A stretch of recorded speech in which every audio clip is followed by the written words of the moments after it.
Hola, ¿qué tal? Soy Carlos Calderón y en esta oportunidad voy a realizar un breve análisis o una pequeña disertación sobre dos instrumentos internacionales muy importantes en el sistema universal de protección de los derechos humanos. Me refiero por una parte a la Convención sobre el Estatuto de los Refugiados y también a lo que es el Estatuto de Roma, que crea la Corte Penal Internacional. Empecemos por la Convención del Estatuto de los Refugiados, aprobado en 1951 por la Conferencia de Plenipotenciarios de la Organización de las Naciones Unidas. Esto se produjo en Ginebra en el año 1951.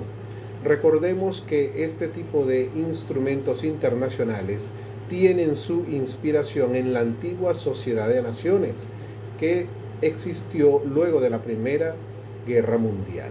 Pero no solamente eso, la Segunda Guerra Mundial fue otro acontecimiento que propició grandes cantidades de desplazamientos forzados, sobre todo en Europa.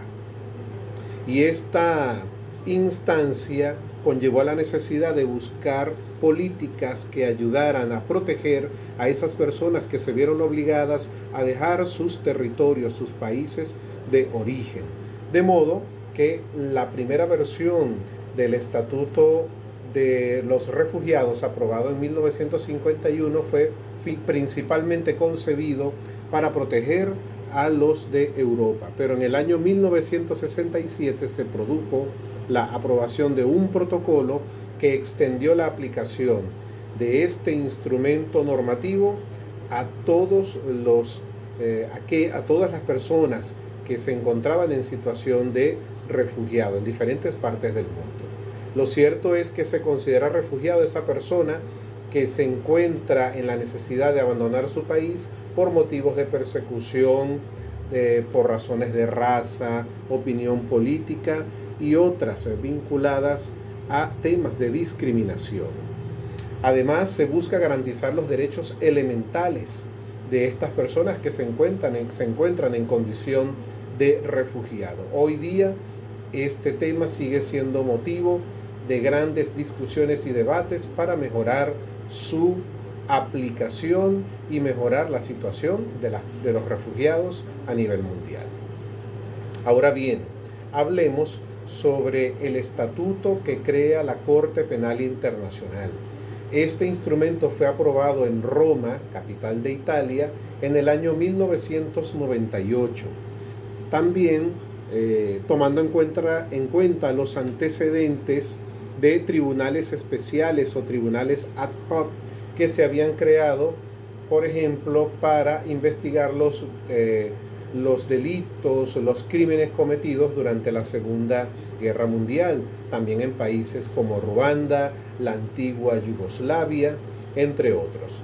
Lo cierto es que el Estatuto de la Corte Penal Internacional pasa a ser un instrumento de gran relevancia, ya que es la primera vez que se crea un tribunal de carácter permanente, que aun cuando no forma parte directamente de lo que es la estructura de la Organización de las Naciones Unidas, sí forma parte del sistema universal de protección de los derechos humanos. Este tribunal es concebido con la finalidad de que ejerza jurisdicción para conocer de delitos relacionados, no de delitos, mejor dicho, de crímenes de lesa humanidad, crímenes de guerra y crímenes de agresión.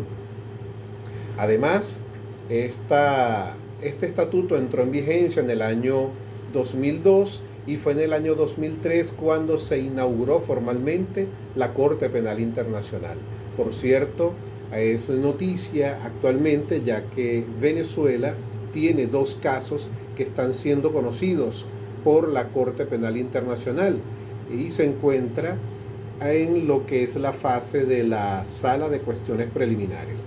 Por cierto que la Corte Penal Internacional cuenta con una estructura, tiene un fiscal que es el que se encarga de formular las acusaciones y tiene sus magistrados profesionales que son los que toman las decisiones en función de las pruebas y del debido proceso que se tiene que garantizar, obviamente.